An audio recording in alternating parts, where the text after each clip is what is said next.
Welcome to the deep dive. Today, we're going to be tackling something pretty massive, a whole stack of research on Slavic languages. It's a lot. It is a lot, and, we really want to make sure we sift through everything and find those, Absolutely. really interesting and insightful Yeah. nuggets Yeah. for you guys. Yeah. And lucky for us, we've got an absolute pro with us today, an expert in language families to kind of guide us through this linguistic labyrinth. Yeah. I'm happy to be here. Yeah. And so, These languages are truly fascinating. yeah. They have such a rich history, and their structure is so fascinating, and they're spoken by so many people across the globe. Okay, so let's just set the stage here, all Okay. right? We're talking about over 20 distinct languages spoken by almost 400 million people, spanning a huge geographic area. Yeah. So that's a lot to unpack. It is. So to kind of help us organize all of this, I guess we're going to be looking at the three main branches of the Slavic languages. Yeah. West Slavic and South Slavic, Absolutely. like a family tree with branches reaching across continents. It is like a family tree. But before we kind of dive into each branch, Yeah. maybe let's take a step back and talk about what even defines a Slavic language in the first place. Like, where does this even fit in the grand scheme of, global language families? Good point. Slavic languages belong to the Indo-European family, Okay. one of the largest language families in the entire world. Wow.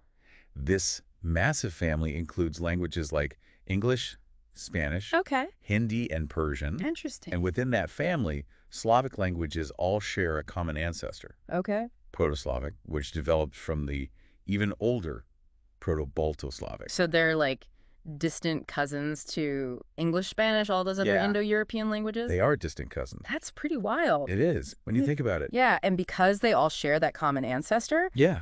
there are some really interesting similarities. Yeah. When you look at their vocabulary and even their grammatical structures. Okay, cool. But the fun really starts when we look at how they've diverged and developed their own unique characteristics. So with that foundation, I guess, let's start our journey, through the branches of this Slavic language tree. Okay. And I think a good place to start would be East Slavic. Yeah. This is the branch with the most speakers, right over 300 million. You're absolutely right. And if you think about the historical influence of the Russian Empire and the Soviet Union, it's really not surprising that those languages spread so widely. It makes sense, right? Mm-hmm. Huge empires. Yeah. So let's talk about the big one, Russian. Okay. It's the most widely spoken Slavic language. It is. Global reach, official status in multiple countries. Mm-hmm. And it even has its own unique alphabet. Yes. Cyrillic alphabet. Yeah, Cyrillic alphabet. 33 letters. Yeah. That's quite a departure It's from 20. it. Indeed it is. And the Cyrillic alphabet really does add another layer of intrigue to Russian. Yeah. It's beautiful, and it's visually striking, and the history is fascinating, Yeah. influenced by both Greek and earlier Slavic scripts. 33 letters, though. I know. How did that even happen? Well, it evolved over centuries, Oh, wow. adapting to the specific sounds of Slavic languages. Okay. Some letters were borrowed from Greek, while others were created to represent sounds that are unique to Slavic languages. So much history embedded in the language. Yeah. Okay, so we've got Russian. Mm-hmm. What other notable languages fall under East Slavic? Next, we have Ukrainian, which is closely related to Russian, but with its own distinct personality. Okay. It has its own unique dialects, its own distinct vocabulary, and it even uses an apostrophe to represent a sound Interesting. that's written with a special character in Russian called the hard sign. So even though they're related, there's Yeah. still some very clear distinctions. Yeah. Is it like British English versus American English? That's a good analogy. Yeah. While Ukrainian and Russian do share a lot of similarities, they've also developed their own unique features over time, Okay. reflecting their distinct cultural and historical paths. So then there's also Belarusian, right? Another East Slavic language. Exactly. Sharing influences from both. Sharing influences from both. Russian and Ukrainian. Yes. And Belarusian also has official language status in Belarus. Yeah. And has a really distinct literary history, Oh, wow. showcasing its unique cultural identity. That's so interesting. It really is fascinating how these three languages, despite sharing roots, have carved out their own space in the world. Yeah, it's like they're siblings who have grown up in different houses and developed their own personalities and ways of speaking. Exactly. Okay, so we've done East Slavic. We have. What's next on this linguistic journey? Well, if our journey takes us west first, we encounter the West Slavic languages. And one of the most striking differences you'll notice is that they use the familiar Latin alphabet, Oh, interesting. unlike their East Slavic cousins. So no Cyrillic alphabet here. No Cyrillic alphabet here. I'm curious. Okay. What are some of the big names in this branch, and where are they mainly spoken? The most spoken West Slavic language is Polish, with over 40 million speakers, Wow. primarily in Poland, but also in countries like France, the U.S., and Canada. Oh, wow. So Polish in France and the U.S. and Canada. Yeah, That's cool. it speaks to the historical migrations and the cultural influence of Polish communities. Yeah, I can just imagine like all these different Yeah, fascinating cultural blends happening there. absolutely. What about Czech? Where does that fit in? Czech is another prominent player in the West Slavic branch. Oh, okay. It's spoken by about 12 million people, mostly in the Czech Republic. Okay. And what's really interesting about Czech is that it has this array of unique dialects, like Bohemian, Moravian, and Silesian. So even within one language, there's this whole world of regional variation. Each language is kind of its own ecosystem, Yeah. with all these intricate connections and influences. And what about Slovak? Slovak is closely related to both Czech and Polish, Okay. spoken by about 6 million people, mainly in Slovakia. Okay. And its dialects share some fascinating similarities with Moravian and Polish, Wow. which really highlights the interconnectedness of the branch. Okay, so we've got Polish, Czech, Slovak. Mm-hmm. A very Wow, interesting. fascinating trio Yeah. with shared roots and unique personalities. Okay. Our journey continues south to the South Slavic languages. Yes. Where do we find these languages geographically? The South Slavic languages are mainly concentrated in the Balkan region. Okay. It's a crossroads of cultures and historical influences. Yeah, for sure. This branch includes Bulgarians, spoken by over 8 million people, Okay. known for some really unique features, Like what? like using the Cyrillic alphabet. But unlike most other Slavic languages, a lack of grammatical cases, which we'll delve into a little bit later. Interesting. Okay. It's also been shaped by its proximity to languages like Albanian, Balkan, Romance languages, and even Greek. So Bulgarian's like the rebel of the family. Kinda. It embraces the Cyrillic but ditches the grammatical cases. Yeah. What other linguistic surprises await us? Well, there's the case of Serbo-Croatian, Okay. what we call a pluricentric language. Pluricentric. It has essentially 4 main forms: Serbian Croatian, Bosnian, and Montenegrin.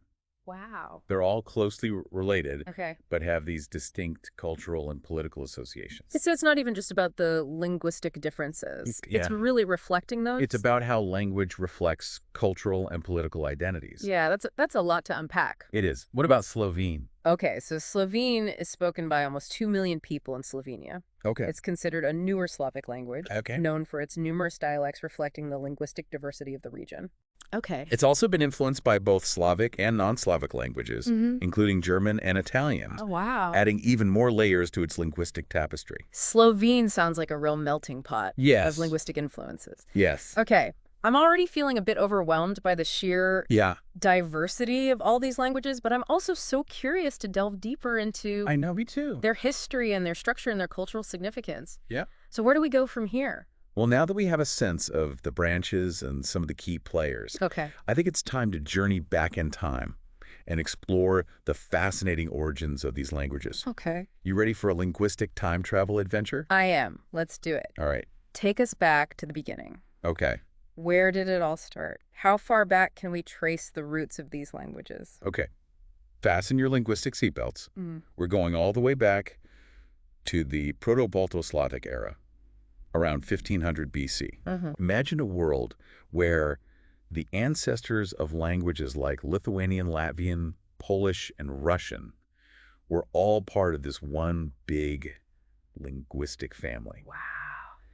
And from there, around 500 AD, Proto-Slavic emerged, Okay. setting the stage for this diverse group of languages that we know and love today. 1500 BC. Yeah, I'm really trying to wrap my head around that kind of linguistic time scale. I know, it's a long time. And then it took almost 2,000 years Yeah. for Proto-Slavic to kind of evolve Yeah. and eventually branch out into those East, West, and South families that we've been talking about. It is mind-boggling. It is. But those 2,000 years weren't wasted. Right. That's when many of the distinctive features of Slavic languages really began to take shape. So we've traveled all the way back to the dawn of the Slavic languages. We have. But when do we actually start seeing them in written form? Oh, that's a good question. What are some of the earliest examples we have of Slavic writing? Well, our first glimpse into the written world of Slavic languages comes from the late 9th century AD with Old Church Slavonic. Old Church Slavonic. Imagine texts written in this beautiful script, Yeah. influenced by the Greek alphabet, capturing all these religious and historical narratives. Wow, those early texts must be like these precious time capsules, They all. offering a window into the past, Yeah. like a glimpse into how these languages were used centuries ago. I'm picturing like ancient manuscripts illuminated with like intricate designs. Yeah. This is giving me like history nerd chills. It's an incredible feeling Yeah. to hold a piece of history in your hands and decipher the language of our ancestors. It must be. And speaking of how these languages work, Yeah. let's unpack some of their grammatical structures. Okay, let's get grammatical. Right. I've heard about this complex case system Yes. in Slavic languages. Yeah. What does that even mean? Prepare to have your mind bent a little. Oh, boy. Case systems are like these intricate puzzles Okay. where the form of a word actually changes depending on its role in this sentence. Okay. So in English, we rely heavily on word order Yeah. and prepositions like to, from, with Right. to show the relationship between words. So like in English, we'd say, I gave the book to my friend. Exactly. The word order tells us who did what to whom. Exactly. But in Slavic languages, those relationships are often expressed through changes in the endings of nouns, pronouns, and adjectives. Okay. So instead of relying on just prepositions and word order, Right. they have this system of cases, Yeah. each with its own specific function. So instead of to my friend, you might change the ending of the word friend Exactly. to show that they're the recipient of the book. Precisely. Okay. There are typically 6 or 7 cases, sometimes even more, Wow. each with its own unique function. Okay. And that's not all. Oh, no. Slavic languages are known for their flexible word order, What? which can be quite a departure Okay. from the more rigid structure of English. You're telling me I can mix up words in a sentence and still convey the same meaning? Well, to some extent. That sounds both terrifying and liberating. It is a fascinating aspect of Slavic languages. Okay. The case system provides the necessary grammatical information, Okay. allowing for more freedom Okay. in arranging the words. Interesting. Of course, there are still preferred word orders, Okay. but this flexibility adds this layer of nuance and poetic expression. Okay. And then there's the magic of inflection, Right. those changes in the word endings that we were talking about. So the endings of the words are doing a lot of heavy lifting. They play a crucial role in conveying meaning, Yeah. expressing grammatical relationships, Okay. and even adding emotional coloring to the language. I can kind of see now why people say that Slavic languages have this musicality to them. It's like Yeah. all those inflections and variations create this symphony of sounds. You're picking up on something really important. Okay. The richness of sounds is another hallmark Yeah. of Slavic languages. And I think you'll be fascinated by the world of palatalized consonants. Oh, now you're just using fancy words to show off.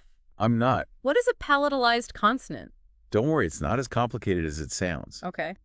Think about the difference between the T sound in tea Okay. and the chi sound in cheese. Okay, yeah. That softer chi sound, Yeah, the cheese does sound softer. that's palatalized. Okay. It's made by raising the tongue towards the hard palate. Okay. And Slavic languages are known for their extensive use of palatalization, Interesting. giving them this softer, more nuanced sound compared to languages that have fewer palatalized consonants. So it's like adding a touch of velvet to Yeah, the tapestry of sounds? it is. It's a good way to put it. It's no wonder people often describe Slavic languages as being both melodic and powerful. And we can't forget about stress patterns, Oh, right. Stress patterns. especially in South and East Slavic languages, Yeah. where the stress can actually move around. Yeah, the stress can move. The stress can move. So the meaning of the word changes depending on where you put the stress. Yes. That's crazy. It's like a linguistic dance where the position of the stress can change the meaning or the grammatical function of a word, Wow. and it adds this unique rhythmic quality to their poetry and music. Oh. Imagine a poem where the emphasis shifts, Wow. with each line creating this sense of movement and emotion. It's like the words themselves are dancing. It I'm is. starting to see how these subtle nuances Yeah. really contribute to the richness and complexity of Slavic languages. Absolutely. It's not just about like vocabulary and grammar, Right. it's about the interplay of sounds and stress and inflection. And those nuances are what make exploring these languages so rewarding. Yeah. You start to appreciate the depth of expression, Yeah. the subtle shades of meaning, the poetic beauty that's embedded in their structure. Okay, my mind is officially blown. Good. We've explored the origins, the branches, the grammar, even the unique sounds of Slavic languages. We have. But what about communication between speakers? Okay. Of different Slavic languages. Yeah. Can a Russian speaker understand a Polish speaker? That's a great question. Or a Bulgarian speaker understand a Czech speaker? Yeah, and it's a question that linguists have been grappling with for centuries. Yeah. It's kind of like asking how well different members of a large extended family can understand each other. Right. The answer, as you might expect, is complicated and nuanced. Okay. Are you ready to delve into the fascinating world of mutual intelligibility in dialects? Let's do it. Let's unpack how connected these languages really are Okay, and explore those fascinating linguistic family dynamics. let's go. All right. So we've established that the Slavic language family is like this big, boisterous family reunion. It is. Lots of shared history, Mm-hmm. some striking resemblances, but also plenty of unique personalities and dialect. Absolutely. Where do we even begin with understanding who can understand whom? Well, imagine those family gatherings, right? Okay. You might find that you can easily chat with your siblings and your cousins. Who grew up in the same household or in the same neighborhood. Mm-hmm. You share a lot of common experiences and ways of speaking. Yeah. But if you try to strike up a conversation with a distant relative Yeah. from another branch of the family, Yeah. someone who grew up in a completely different environment, Yeah. you might encounter some communication barriers. So you're saying that languages within the same branch, Yes. like East Slavic, West Slavic, South Slavic, Exactly. tend to be more mutually intelligible Yeah. because they've had more time to kind of like mingle and influence each other? Exactly. And think about Czech and Slovak, Okay. both from the West Slavic branch. Yeah. They're so closely related Yeah. that speakers can often understand each other with very minimal effort. Wow. It's almost like they're dialects of the same language rather Yeah. than separate languages. So they're like close siblings who Yeah. have always been there for each other, Exactly. sharing secrets, inside jokes. Yes. But what about those more distant relatives? How well can a Russian speaker understand a Polish speaker? Well, a Russian speaker and a Polish speaker might be able to exchange pleasantries Oh, or navigate like a very basic conversation, yeah. especially if they stick to very simple vocabulary Mhm. or cognates, Okay. words that share a common origin. Yeah. But for deeper conversations or understanding complex texts, Yeah. they would likely need to rely on a common language or dedicate some time to actually learning each other's languages. So like those distant relatives Yes. who you only see at weddings and funerals, Exactly. you can exchange the polite greetings, Mhm. share some family stories, but you wouldn't necessarily be able to discuss philosophy or politics in depth. That's a great analogy. Yeah. And just like in families, there are always exceptions to the rules. Right. Of course. Some individuals just have a knack Yeah. for understanding different languages. For sure. And some language pairs just have a higher degree of mutual intelligibility than others. Yeah. That makes sense. But in general, the further apart the branches are on the family tree, Yeah.